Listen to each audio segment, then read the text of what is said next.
जी ma'am. Mic off रखेंगे। जो भी डाउट होगा चैट बॉक्स में मैसेज कर देंगे, मैं एडिट करके क्लियर कर दूंगी। चलो, गुड आफ्टरनून एवरीवन। और कल अपन एलियन जीन ट्रांसफर पढ़ रहे थे। एलियन जीन ट्रांसफर का हाफ पोर्शन अपन पढ़े थे। आज हॉरिजॉन्टल जीन ट्रांसफर एचजीटी से पढ़ेंगे। स्टार्ट करूं? चैट बॉक्स में मैसेज कर दो, स्टार्ट करूं क्लास? चलो ठीक है। हॉरिजॉन्टल जीन ट्रांसफर, हम एचजीटी की बात करें। एचजीटी में सबसे पहले जो रीजनरेशन प्रोटोकॉल होता है, रीजनरेशन प्रोटोकॉल का मीनिंग क्या हुआ कि देखो, कोई डोनर प्लांट है, होस्ट प्लांट है, बिना कोई जेनेटिक मैनिपुलेशन के भी उनका जनरेशन टू जनरेशन वो अपने कैरेक्टर्स को कैरी आउट कर रहे हैं और आपको नेक्स्ट जनरेशन मिल रहा है। लेकिन जेनेटिक मैनिपुलेशन मतलब कि जब आप जेनेटिक ट्रांसफॉर्मेशन करते हैं, आप जीन्स का मैनिपुलेशन करते हैं और मैनिपुलेशन के बाद में आपको जिस कैरेक्टर को आपने इंटीग्रेट किया, जिस कैरेक्टर के जीन्स को आपने इंटीग्रेट किया है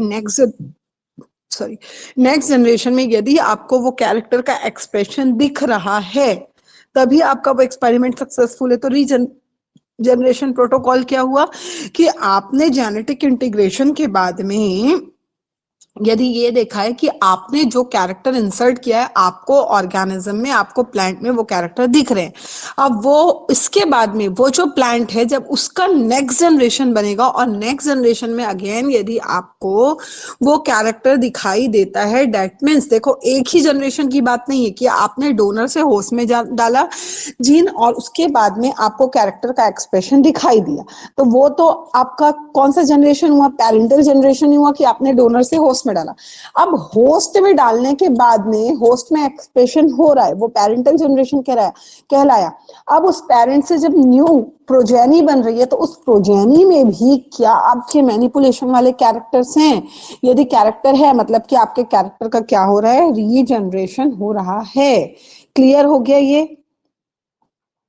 ये क्लियर हुआ? Yes ma'am. माइक ऑन मत करो, चैट बॉक्स में मैसेज करो, माइक ऑफ रखो तुम लोग। इसके बाद में नेक्स्ट है आप लोगों का isolation genes from wild species. सबसे पहले सेम वही प्रोसेस पढ़ेंगे कि आपको सबसे पहले क्या करना है। दो स्पीसीज है, एक है वीडी स्पीसीज और दूसरा है उसी स्पीसीज।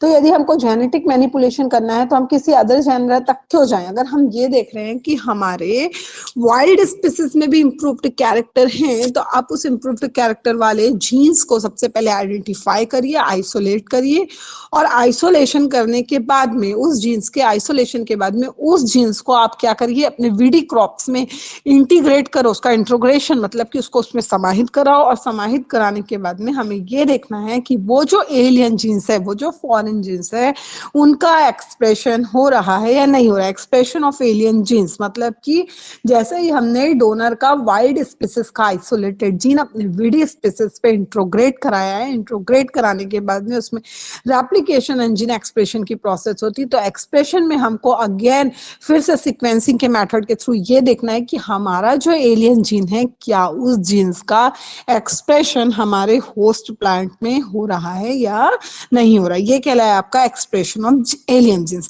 अब जैसा कि मैंने आपको बताया, फिर आपका नेक्स्ट पॉइंट आता है जीन फ्लो। तो जैसा कि मैंने आपको बताया कि आपने डोनर से होस्ट पे डाल दिया, तो होस्ट पे तो आ भी सकता है, नहीं भी आ सकता है। यदि आपको वो कैरेक्टर का एक्सप्रेशन दिख रहा है, दैट मीन्स आपका एक्सपेरिमेंट सक्सेसफुल हुआ है। अब उस होस्ट का जब नेक्स्ट जनरेशन में भी हमको वो कैरेक्टर दिख रहा है, दैट मीन्स हमारा जो एलियन जीन है वो जनरेशन टू जनरेशन फ्लो हो रहा है।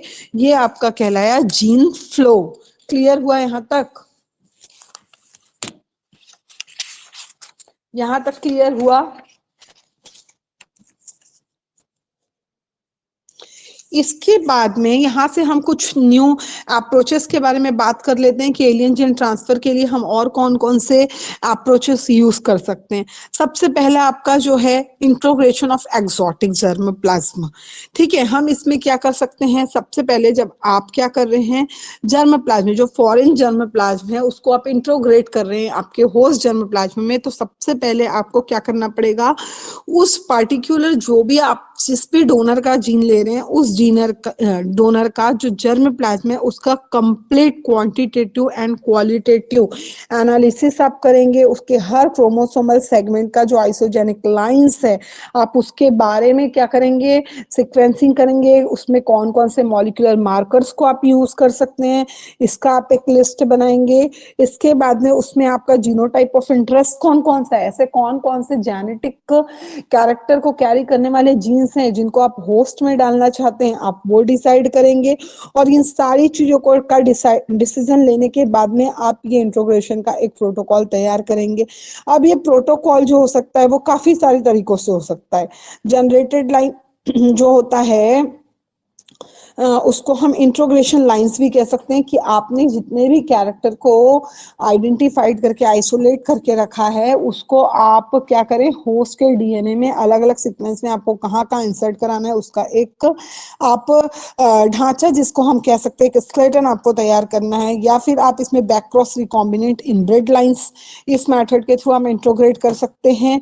या फिर रिकॉम्बिनेंट क्रोमोसोम सब्सटीट्यूशन लाइंस आप इसके थ्रू क्या होगा, सब्सटीट्यूशन का मतलब होता है एडिंग करना ना, ऐड कर सकते हैं होस्ट के क्रोमोसोम में। या क्रोमोसोम सेगमेंट सब्सटीट्यूशन लाइंस आप सेगमेंट का सब्सटीट्यूशन कर सकते हो। इस तरह आपको कोई एक प्रोटोकॉल डिसाइड करना है कि कौन से प्रोटोकॉल के थ्रू आप अपने डोनर का जो भी आपने आइसोलेटेड जीन्स रखा है उसको आप होस्ट में इंटीग्रेट करोगे। इंटीग्रेट करने के बाद में आपको क्या होगा, एक्सप्रेशन देखना है कि एक्सप्रेशन आ रहा है या नहीं आ रहा है। इस प्रोसेस के थ्रू ये जो सारी एक्टिविटीज है इसके थ्रू अभी तक राइस की वैरायटी में CSL लाइब्रेरी का फॉर्मेशन हो चुका है जिसमें क्या होता है, जो brown plant hopper and white bagged plant hopper ये दो डिसीज से राइस का क्या हो गया है, ये दो डिसीज से राइस कंप्लीटली रजिस्ट हो चुके हैं। ठीक है, इन सारे मेथड्स का यूज करके जीन इंट्रोगेशन करके ये दो जो डिसीज है इससे अभी राइस वैरायटी जो है वो कंप्लीटली डिसीज रेजिस्टेंट हो चुकी है। दो डिसीज है आपका ब्राउन प्लांट हॉपर एंड दूसरा है आपका white backed plant hopper. Clear हो गया यहाँ तक?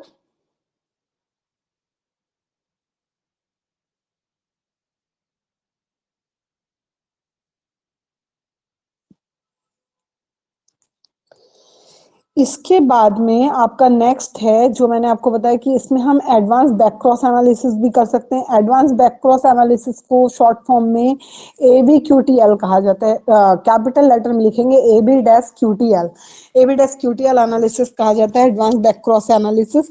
तो बैक क्रॉस एनालिसिस में तुम लोगों को कल बता चुकी हूँ कि जब हम कंटिन्यूअसली क्या करते रहते हैं, पेरेंटल प्लांट से बैक क्रॉस कराएं। बैक क्रॉस में क्या होता है, प्रोजेनी का क्रॉस उसके डोमिनेट या रेसेसिव दोनों में से किसी भी पेरेंट से कंटिन्यूअसली कराते जाना कहलाता है आपका बैक क्रॉस। तो बैक क्रॉस जब आप कंटिन्यूअसली कराते जाते हैं तो आपको काफी सारे कैरेक्टर्स जो है वो क्लियर होते जाते हैं कि कौन से कैरेक्टर नेचुरल है, कौन से कैरेक्टर इन्वायरमेंटल कंडीशन के चेंज होने के साथ बने हैं, कौन से ऐसे कैरेक्टर्स हैं जो प्लांट्स अपने आप जो अडाप्ट कर लिए इन्वायरमेंटल कंडीशन के अकॉर्डिंगली, या मिनरल्स एंड साल्ट का हाई या लो कंसंट्रेशन के कारण कौन सा कैरेक्टर बना है। तो इस तरह हमको कैरेक्टर्स के काफी सारे लिस्ट मिल जाते हैं और लिस्ट मिलने के बाद में हम ये डिसाइड करते हैं कि उनमें से कौन सा ऐसा एक वीक कैरेक्टर है जिसको हम एक स्ट्रॉन्ग कैरेक्टर से क्या कर सकते हैं, चेंज कर सकते हैं, अगर हमारे पास वीडी और वाइल्ड स्पीसीज दोनों प्रेजेंट है किसी भी प्लांट का।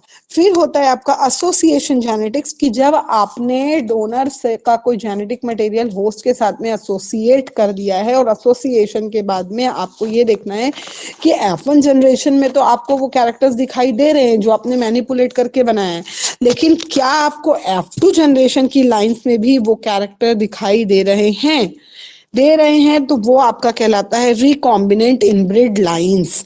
यदि F1 जनरेशन के बाद F2 जनरेशन में भी आपको जेनेटिक ट्रांसफॉर्मेशन के थ्रू जो कैरेक्टर्स आपने या जो जीन्स आपने मैनिपुलेट किए वो दिखाई दे रहे हैं F2 जनरेशन में, तो वो कहलाता है आपका रिकॉम्बिनेंट इनब्रिड लाइन। और इसके थ्रू हम ट्रेट मैपिंग मतलब कि प्लांट्स में लक्षणों का जो मैप होता है वो हम तैयार कर सकते हैं। ट्रेट मैपिंग हम इसके थ्रू कर सकते हैं। क्लियर हो गया यहाँ तक?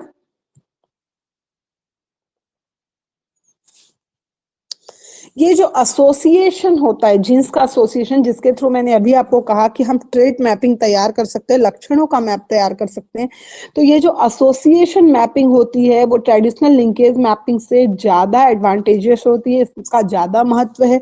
क्यों है? क्योंकि इसमें मैपिंग का जो रेजोल्यूशन होता है, मतलब कि हम एक ही टाइम पे जब आप एक मैप तैयार कर रहे हैं कंटिन्यूसली बैक क्रॉस के थ्रू, आप उसके 7 8 सेक्टर्स का पता लगा सकते हैं, उनके कंप्लीट कैरेक्टर्स का एनालाइज कर सकते हैं। इसमें एलिल का जो नंबर होता है वो ट्रेडिशनल लिंकेज मैप से बहुत अधिक होता है।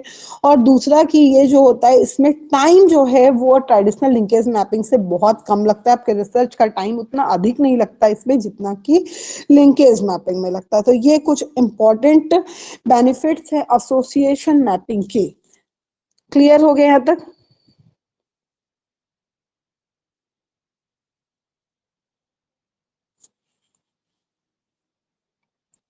इतना जो मैं बता रही हूँ तुम लोगों को समझ में आ रहा है कि बस यस यस लिख रहे हो? समझ में आ रहा है ना?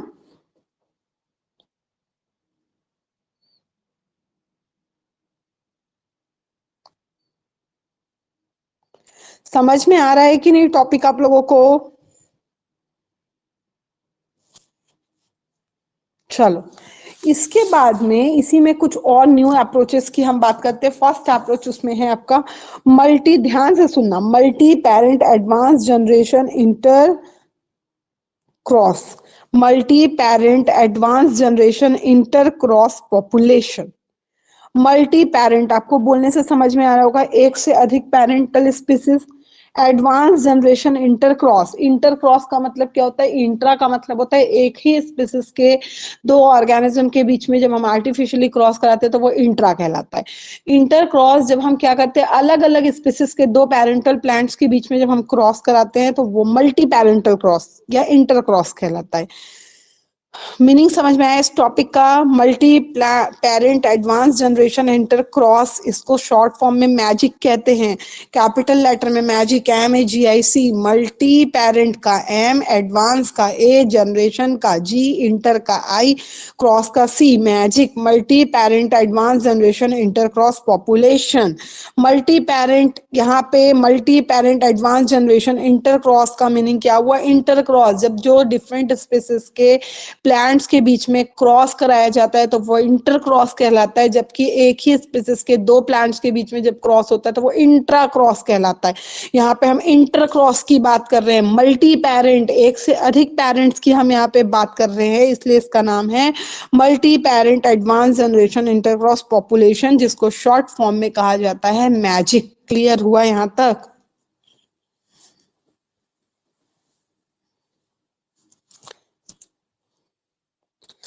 ये जो मल्टी मैजिक पॉपुलेशन है, मैजिक पॉपुलेशन के थ्रू आप सेकंड जनरेशन मैपिंग के लिए ये हमको रिसोर्स प्रोवाइड करता है। इसके थ्रू हम और ज्यादा इजी वे पे क्या कर सकते हैं, कैरेक्टर्स की मैपिंग कर सकते हैं। और ये एसोसिएशन मैपिंग से और ज्यादा क्या है, एडवांस टेक्निक है। ठीक है, एसोसिएशन मैपिंग, लिंकेज मैपिंग दोनों से ज्यादा एडवांस है आपका ये मैजिक टेक्निक, जिसमें आप क्या कर सकते हैं, कंप्लीट सेकेंड जनरेशन जो आपका है उसका भी आप मैपिंग तैयार कर सकते हैं। इस मैजिक लाइंस के थ्रू हमको क्या क्या देखने को मिलता है, हम पूरे प्लांट डेवलपमेंटल जो ट्रेड्स होते हैं, जैसे कि प्लांट की हाइट, उसकी मेच्योरिटी, उसका लिमिटेशंस क्या क्या है, इन सारी चीजों का आप मैपिंग के थ्रू स्टडी कर सकते हैं। क्लियर हुआ?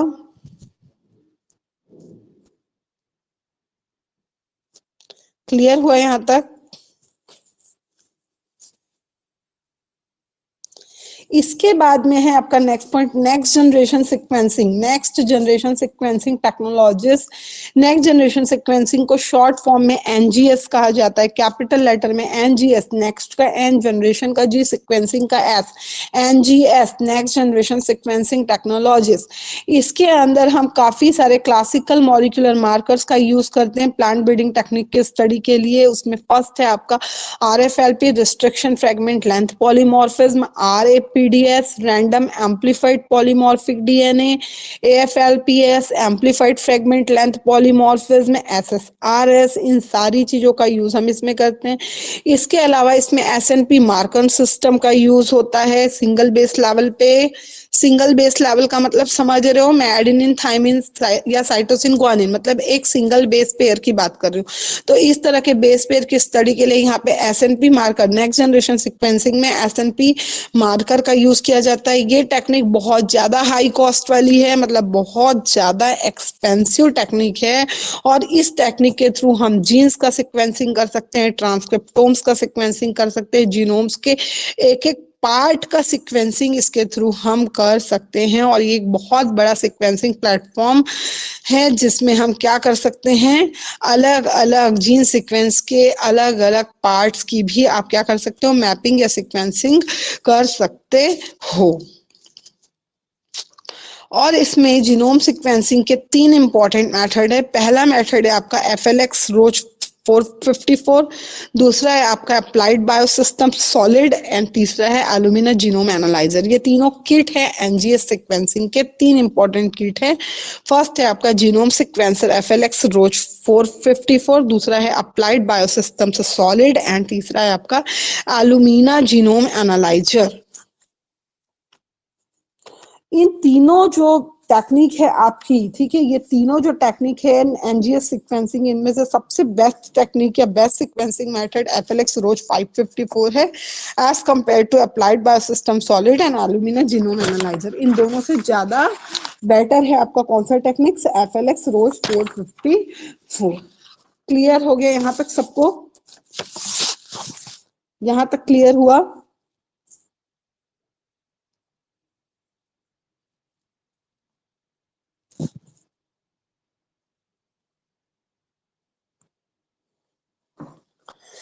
इसके बाद में नेक्स्ट इसमें टॉपिक आता है आपका टिलिंग, ठीक है, TILLING, टिलिंग। टिलिंग में क्या होता है कि जो जीन सीक्वेंस होते हैं, उन जीन सीक्वेंस में प्रेजेंट जो आरएनएज होते हैं, राइबोस न्यूक्लिक एसिड्स जो होते हैं, उनके उन उसके थ्रू जो जीन का नॉकआउट है, ये साइट डायरेक्टेड म्यूटाजेनेसिस है या ट्रांसपोजोन टैगिंग है, इन सब की हम स्टडी टिलिंग मेथड में करते हैं। ये जो मेथड है, इसके थ्रू जो भी हमने ट्रांसजेनिक मटेरियल बनाया है, उसमें हम ये देखते हैं कि हमारे कैरेक्टर का एक्सप्रेशन क्या उस हद तक हो रहा है कि हम इम्पोर्टेंट किट का नाम एक बार और बताइए। 3 इंपॉर्टेंट किट है आपके एनजीएस टेक्नोलॉजी में, ठीक है। एनजीएस का मतलब क्या हुआ आपका, न्यू जीनोम सीक्वेंसिंग टेक्नोलॉजी में हम 3 टेक्निक्स यूज करते हैं। फर्स्ट है आप लोगों का एफएलएक्स रॉच 554, दूसरा है आपका अप्लाइड बायोसिस्टम सॉलिड, और तीसरा है एलुमिना जीनोम एनालाइजर। इन तीनों में से जो सबसे बेस्ट है वो है एफएलएक्स रोच 554 नेक्स्ट जनरेशन सिक्वेंसिंग के लिए, एनजीएस के लिए।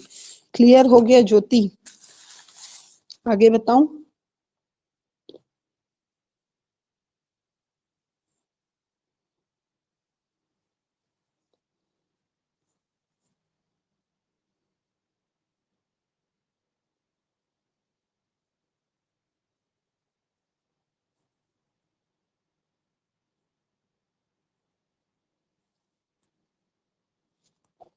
चलिए अब हम टिलिंग की बात करते हैं।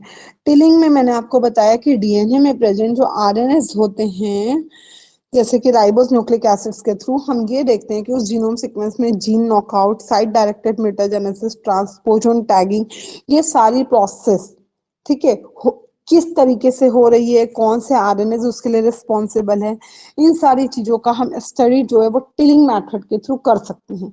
टिलिंग मेथड के अलावा जो हम लोग अभी एनजीएस पढ़ रहे थे, एनजीएस टेक्नोलॉजी अपन पढ़े, एसएनपी मार्कर पढ़े, इसके थ्रू क्या होता है, जो जेनेटिकली मॉडिफाइड प्लांट या हमारे जो ट्रांसजेनिक प्लांट्स होते हैं, उसमें हम जेनिक मॉलिक्यूलर मार्कर्स की स्टडी कर सकते हैं, उसमें हम फंक्शनल मार्कर्स की स्टडी कर सकते हैं, उसके थ्रू हम कॉम्प्लीमेंट्री डीएनए लाइब्रेरी तैयार कर सकते हैं, ठीक है। ये सारी चीजें हम कर सकते हैं। इससे भी ज्यादा अगर हमको एडवांस स्टडी करना है तो उसके लिए हम टिलिंग मेथड का यूज करते हैं।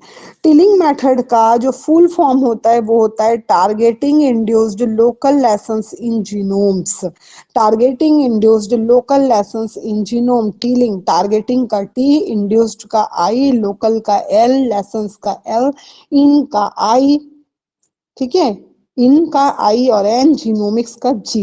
Tilling full form targeting induced local lesions in genomes.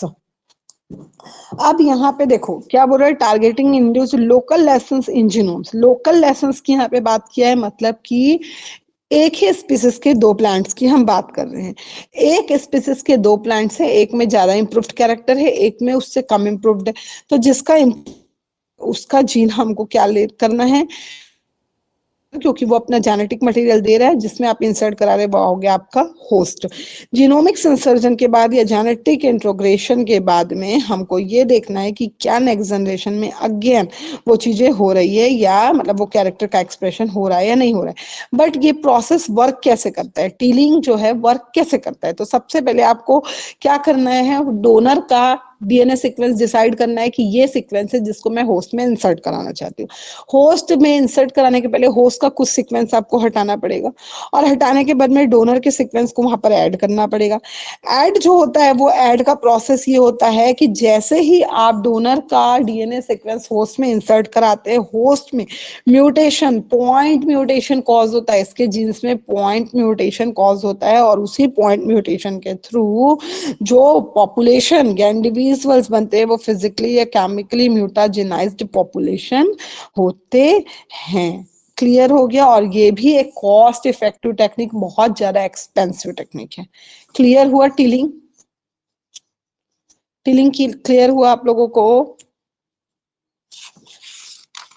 Message करिए मैसेज बॉक्स में।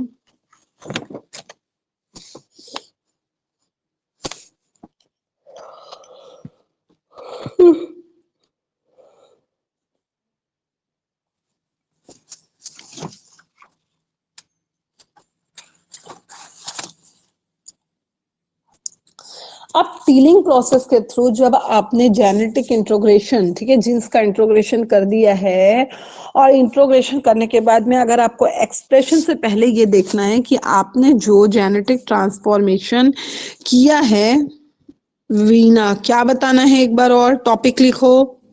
क्या बताऊं एक बार और?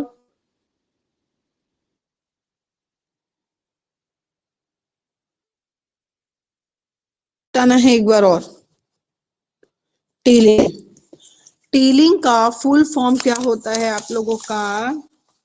टीलिंग की प्रोसेस में मैंने ये कहा कि क्रोमोसोम में प्रेजेंट जो आरएनएस होते हैं उसके थ्रू क्रोमोसोम में gene knockout, site directed mutagenesis, transposon tagging की जो भी प्रोसेस है हम उसका स्टडीज के थ्रू कर सकते हैं। इसके अलावा टीलिंग के पहले हमने जो भी प्रोसेसेस पढ़े हैं, जैसे कि हमारा एनजीएस हो गया, न्यू जीनोम सिक्वेंसिंग, या एसएनपीज मार्कर की हम बात कर रहे थे, इसके थ्रू हम बहुत आसानी से किसी भी क्रोमोसोमल सेगमेंट के genetic molecular markers and functional markers की स्टडी कर सकते हैं। इसके आधार पर हम कॉम्प्लीमेंट्री डीएनए लाइब्रेरी का फॉर्मेशन कर सकते हैं। और भी ज्यादा यदि हमको एडवांस स्टडी करना है तो उसके लिए हम टिलिंग मेथड का यूज करते हैं। टिलिंग का फुल फॉर्म होता है टारगेटिंग इंड्यूस्ड लोकल लेसन्स इन जीनोमिक्स। यहाँ पे लोकल लेसन्स इन जीनोमिक्स की बात कर रहा है, मतलब कि एक ही स्पीसीज के दो प्लांट से एक पे ज्यादा इम्प्रूव्ड कैरेक्टर है दूसरे से, तो जो इम्प्रूव्ड कैरेक्टर उसको हमें पहले प्लांट पे डालना है। जो अपना कैरेक्टर दे रहा है, जिससे हम जीन्स ले रहे हैं, वो कहलाया डोनर। जिसमें आप इंसर्ट कर रहे हो वो कहलाया आपका होस्ट। तो आप डोनर से होस्ट में जब जीन का इंसर्जन करते हैं तो इंसर्जन की प्रोसेस में क्या होता है, होस्ट के जीन्स पे डोनर के जीन्स के कारण म्यूटेशन कॉज होता है। और ये म्यूटेशन किस तरह का होता है? इंड्यूस्ड पॉइंट म्यूटेशन कॉज होता है, जिसके कारण जो पॉपुलेशन या इंडिविजुअल्स आगे बनते हैं वो फिजिकली या केमिकली म्यूटाजेनाइज्ड इंडिविजुअल्स होते हैं। और ये प्रोसेस जो है ये भी कॉस्ट इफेक्टिव, बहुत ज्यादा एक्सपेंसिव प्रोसेस है। क्लियर हो गया यहाँ तक? क्लियर हुआ वीना?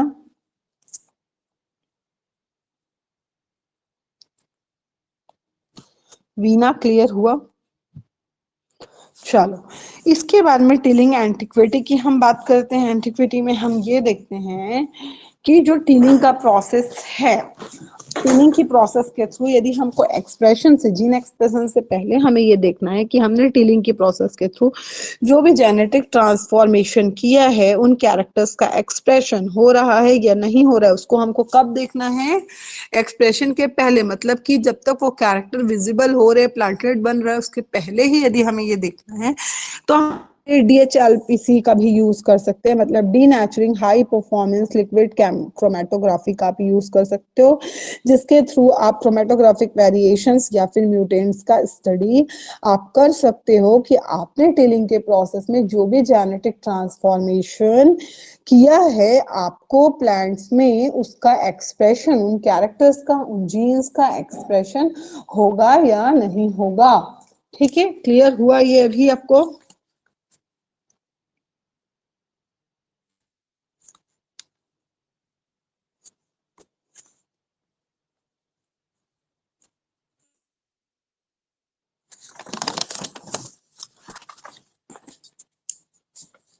वेट करेंगे 2 मिनट।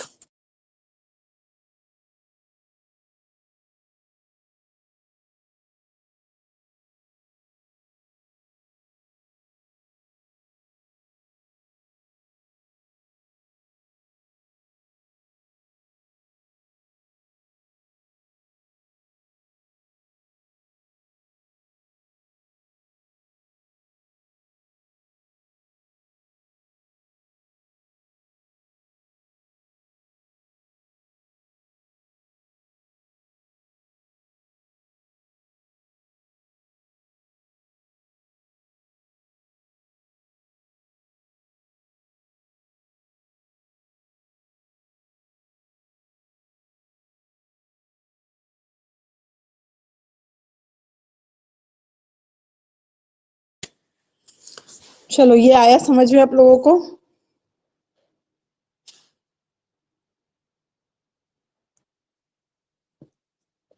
समझ में आया आपको टीलिंग का अप्रोच कि यदि आपको एक्सप्रेशन देखना है कैरेक्टर के विजिबल होने से पहले, तो जेनेटिक लेवल पे आप उसका denaturing high performance liquid chromatography करके भी आप ये देख सकते हैं कि आपके म्यूटेंट्स जो है वो आपके होस्ट प्लांट में स्थित हैं या नहीं है। ठीक है,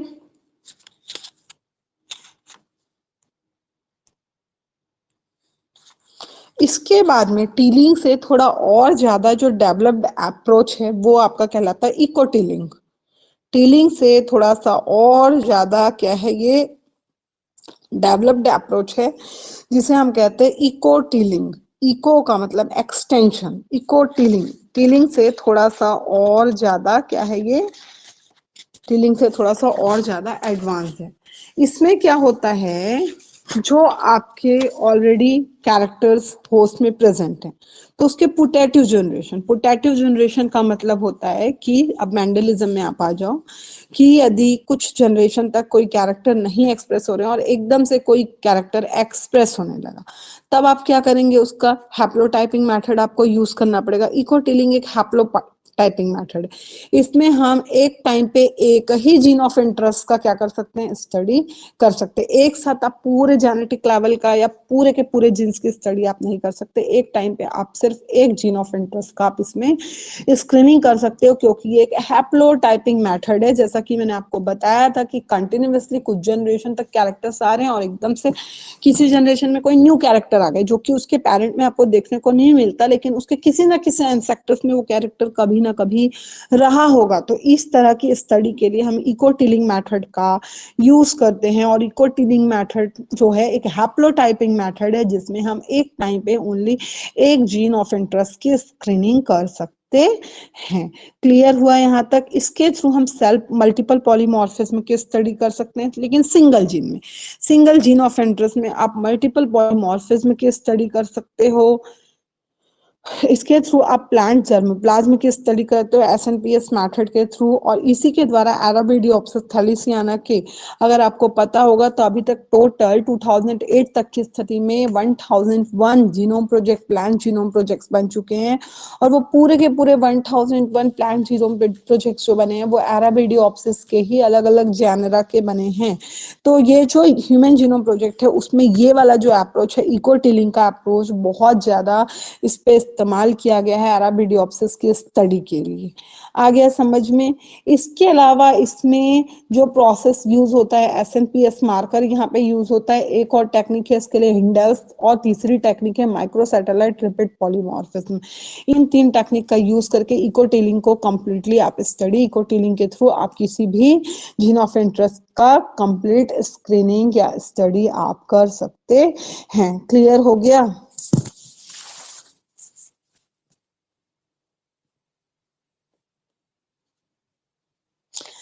इस इको टीलिंग का यूज एनिमल एंड ह्यूमन में है जो है वो क्या होता है, ऐसे एलिस को फाइंड आउट करने के लिए किया जाता है जो कि डिसीज से रेजिस्टेंट शो करता है। ठीक है, प्लांट्स में भी इसका यूज डिसीज रेजिस्टेंट वैरायटी बनाने के लिए किया जाता है। प्लांट, एनिमल, ह्यूमन तीनों में इस टेक्निक, इको टीलिंग टेक्निक का यूज करके काफी सारे डिसीज रेजिस्टेंट वेरिएंट्स बनाए जा चुके हैं और स्टिल अभी तक स्टडी चल रही है। 2006 में इको टिलिंग के मेथड के थ्रू ही हॉर्डेम वल्गेर बार्ले, बाजरा का एक डिसीज रेजिस्टेंट वैरायटी बना था। ठीक है, उसके बाद आगे की प्रोसेस जब ये आगे के रिसर्चेस होते गए तो मूंग जो है, मूंग समझते हैं आप लोग, दाल, moong pulse, moong bean, vigna radiata, ये भी डिसीज रेजिस्टेंट बने इसी टेक्निक के थ्रू, जिसमें हेट्रोजाइगोसिटी की स्टडी की गई, पॉलीपोलाइडी एंड हेट्रोजाइगोसिटी की स्टडी की गई इकोटिलिंग मेथड के थ्रू, और विग्ना रेडियाटा, मूंग बीन को डिसीज रेजिस्टेंट बनाया गया इकोटिलिंग के टेक्निक के थ्रू। क्लियर हुआ यहाँ तक?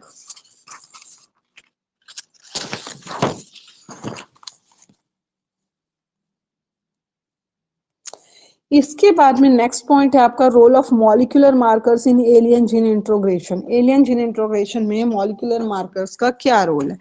तो आप देखिए, अगर आप बिना मार्क करे किसी भी जीन्स को डोनर से होस्ट में इंसर्ट करते हैं तो उस जीन्स का रेप्लिकेशन एंड एक्सप्रेशन हो रहा है कि नहीं हो रहा है, अगर आपको उसके कैरेक्टर्स विजिबल दिखाई दे रहे हैं तभी आप कह सकते हैं कि कैरेक्टर का एक्सप्रेशन हो रहा है। लेकिन आप उसका जेनेटिक लेवल पे स्टडी नहीं कर सकते कि रेप्लिकेशन के बाद में आपने जो जीन इंटीग्रेट किया था वो जीन कहाँ गया नेक्स्ट जनरेशन में, तो कहाँ गया, कहाँ पोजीशन इसकी स्थित है, उसने अपने कैरेक्टर को एक्सप्रेस किया है नहीं किया है, ये सब देखने के लिए अगर आप उसको पहले से ही मार्क कर दें, ठीक है, होस्ट में डालने के पहले ही आप मार्क कर दो, मतलब कि देखो 2 व्हाइट रिबन है और बीच में आपको एक रेड कलर का पोर्शन ऐड करना है, तो आप क्या करोगे, पहले उस व्हाइट रिबन में कुछ भी रेड पेंट, रेड धागा, कुछ ना कुछ उसको मार्किंग करोगे आप, जिससे ये पता चलेगा कि रिबन जितनी भी लंबी होती जाए आपको पता चलेगा कि हाँ मैंने यहाँ पे रेड मार्क किया था। तो सेम वही चीजें मॉलिक्यूलर मार्कर वाले केस पे आती है कि जब किसी एलियन जीन का आप होस्ट प्लांट में इंट्रोग्रेशन करते हैं तो यदि उसका एक्सप्रेशन हो रहा है और उसका एक्सप्रेशन आपको विजिबली, आपको आपकी आंखों से दिखाई दे रहा है, तभी आप कह सकते हो क्या एक्सप्रेशन हुआ है। लेकिन उसका आप जेनेटिक लेवल कैसे बताओगे कि आपने जो जीन इंसर्ट कराया था वो कौन से नंबर के सेगमेंट में स्थित है, उसका पोजीशन कैसा है, समझ में आ रहा है आपको? आप कैसे बताओगे? तो बताने के लिए जब रेप्लिकेशन होगा, एक्सप्रेशन होगा, तो उसका पोजीशन चेंज होगा, तो कहाँ से कैसे चेंज होगा, जेनेटिक लेवल की स्टडी कैसे करना है, उसके लिए हमको सबसे पहले जब हमने डोनर से उस जेनेटिक मटेरियल को लिया है तो उसको हम होस्ट में इंसर्ट करने के पहले यदि मार्क कर दें, तो मार्किंग का जो क्रिया है वो जिसके द्वारा होता है वो मॉलिक्यूलर मार्कर्स कहलाते हैं। मार्कर्स के थ्रू आप मार्क कर देंगे, तो मार्क करने के बाद आप ये देखेंगे कि नेक्स्ट जनरेशन में यदि कैरेक्टर शो नहीं भी हो रहा है तो आपको क्या देखने को मिलेगा, जब आप उसके जेनेटिक्स की स्टडी करेंगे तो आप ये देखेंगे कि आपका वो मार्किंग वाला जीन यदि नेक्स्ट जनरेशन तक आया है तो आप क्या मान के चलेंगे कि इसका कैरेक्टर अभी साइलेंट है, मतलब कि ये अदर कैरेक्टर से क्या है, कमजोर है, इसलिए अपने आप को इसने क्या कर दिया, सप्रेस कर दिया और अदर कैरेक्टर डोमिनेट है। तो इस जनरेशन में यदि इसने अपने आप को सप्रेस किया है तो नेक्स्ट जनरेशन में ये अपने आप को एक्सप्रेस करेगा। लेकिन उसके लिए ये पता होना जरूरी है ना कि आपने जो जीन इंट्रोग्रेट किया है वो उस जनरेशन तक आया है, ट्रांसफर हुआ है या नहीं हुआ है। तो इसी चीजों का कंप्लीट स्टडी के लिए हम मॉलिक्यूलर मार्कर्स का यूज करते हैं एलियन जीन इंट्रोग्रेशन में।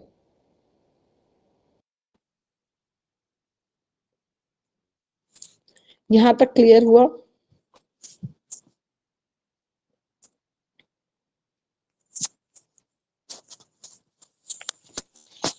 यहां तक क्लियर हुआ? चैट बॉक्स में मैसेज करो। अब इसके बाद में मॉलिक्यूलर मार्कर में हम फर्स्ट पॉइंट जो पढ़ते हैं हमारा marker assisted selection and marker assisted back crossing होता है। ये जो है, ठीक है, marker assisted selection and marker assisted back crossing, marker assisted back crossing को MABC कहा जाता है। मार्कर का M, असिस्टेड का A, बैक का B और क्रॉसिंग का C। इसका फुल फॉर्म है मार्कर असिस्टेड बैक क्रॉसिंग। आ गया समझ में फुल फॉर्म? अब इस मार्कर असिस्टेड बैक क्रॉसिंग के 3 लेवल होते हैं। फर्स्ट लेवल होता है फोरग्राउंड सिलेक्शन, दूसरा होता है रिकॉम्बिनेंट सिलेक्शन एंड थर्ड होता है उसका बैकग्राउंड सिलेक्शन। फोरग्राउंड सिलेक्शन में क्या होता है, इसके अंदर हम किसकी स्क्रीनिंग करते हैं, जो हमारा टारगेट जीन है। टारगेट जीन मतलब जहां पर हमको डोनर का DNA इंसर्ट कराना है। तो टारगेट जीन के स्क्रीनिंग की जो प्रोसेस होती है वो आपकी कहलाती है फोरग्राउंड सिलेक्शन। फिर रिकॉम्बिनेंट सिलेक्शन के अंदर क्या आता है, कहां पर आपको, ठीक है, कहां पर आपने टारगेट जीन सेलेक्ट कर लिया, टारगेट जीन सेलेक्ट करने के बाद उस टारगेट जीन को हम क्या कर लिए, सेलेक्ट करके अलग कर लिए। अलग करने के बाद में जो मेरे डोनर का जेनेटिक मटेरियल है उसको मैंने कहाँ इंसर्ट कराया, आपने होस्ट में इंसर्ट कराया, तो ये कहलाया मेरा रिकॉम्बिनेंट सिलेक्शन। अब ये रिकॉम्बिनेंट सिलेक्शन मैंने जब डोनर का DNA होस्ट में इंसर्ट कराया तो इंसर्ट कराने के पहले मैंने उसको एक मार्कर से, एक फ्लैंकिंग मार्कर से लिंक कर दिया। लिंक करने के बाद में जब मैं उसको इंसर्ट कराई तो अब मुझे ये समझ में आएगा अगर कोई लिंकेज ड्रैग हो रहा है या किसी भी तरह की कोई प्रोसेस हो रही है, या फिर मेरा जो मार्कर है, सॉरी, मेरा जो मार्क्ड जीन है वो आगे रेप्लिकेट हो रहा नहीं हो रहा है, इस फ्लैंकिंग लिंक्ड मार्कर के कारण मुझे ये जानकारी मिल जाएगी। और तीसरा जो इसमें स्टेप है वो है आपका बैकग्राउंड सिलेक्शन। बैकग्राउंड सिलेक्शन, अगर आपको कैरेक्टर्स मिल रहे हैं MABC के थ्रू, आपको जब आपने लिंक्ड जीन्स आपने इंसर्ट कराया होस्ट में और फिर आपको कोई तीसरा ही कैरेक्टर मिल रहा है, मतलब ऑलरेडी प्लांट में अभी तक वो कैरेक्टर देखने को नहीं मिला, जो कैरेक्टर आपने इंसर्ट कराया वो कैरेक्टर भी नहीं बन रहा है और फिर कोई तीसरा ही कैरेक्टर बन रहा है, तो उसके लिए हमको क्या करना पड़ेगा, बैकग्राउंड, जिस भी होस्ट एंड जिस भी डोनर को आपने यूज किया इस प्रोसेस के लिए उन दोनों का बैकग्राउंड आपको चेक करना पड़ेगा। आगे की 7 जनरेशन तक आपको चेक करना पड़ेगा कि उन दोनों में से किस प्लांट में वो कैरेक्टर था और ये जो कैरेक्टर आपको मिल रहा है वो किस प्लांट का कैरेक्टर है। क्लियर हो गया यहाँ तक?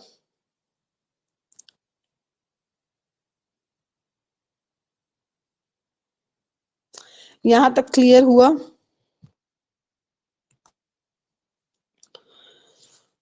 इसके बाद में जो हमारा था MABC या MPS मेथड, इससे ज्यादा और जो एडवांस मेथड आया वो आया मार्कर असिस्टेड रिकरेंट सिलेक्शन।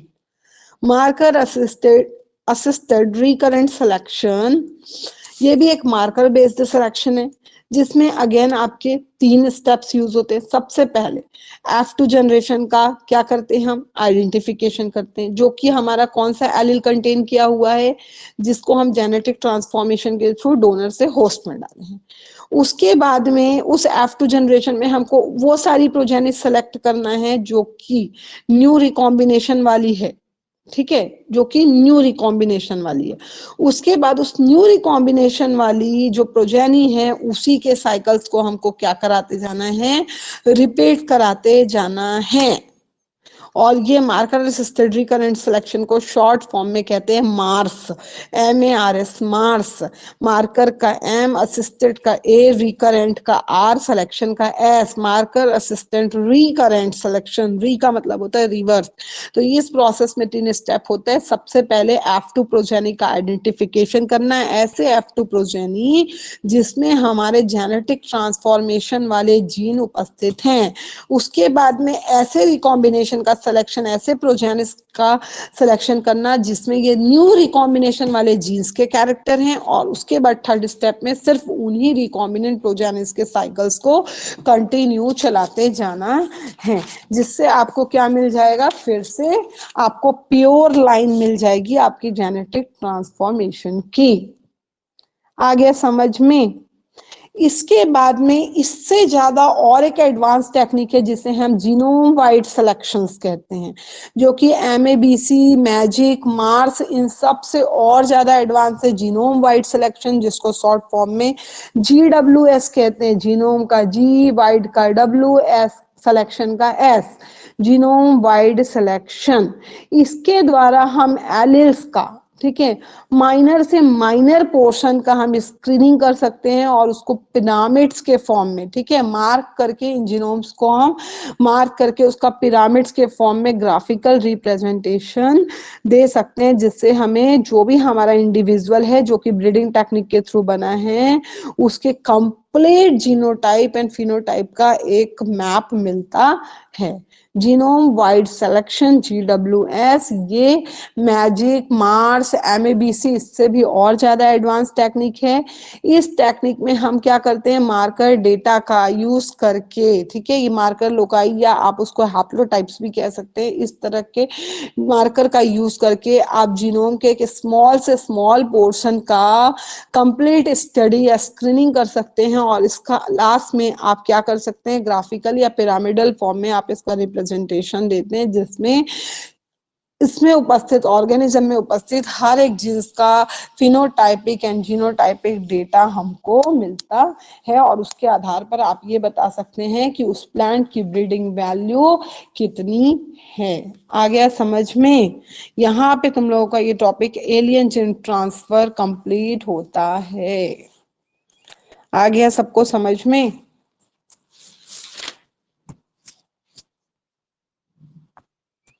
इसके लिए बुक मैं आपको कल बता चुकी थी, नेट पे आप सर्च कर लें, मैं वहीं से पढ़ के आपको पढ़ा रही हूँ, तो आप सर्च कर लें नेट पे बुक, ठीक है, अवेलेबल है नेट पे बुक।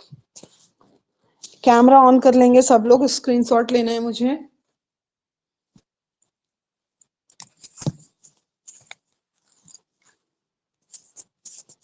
कैमरा ऑन कर लो।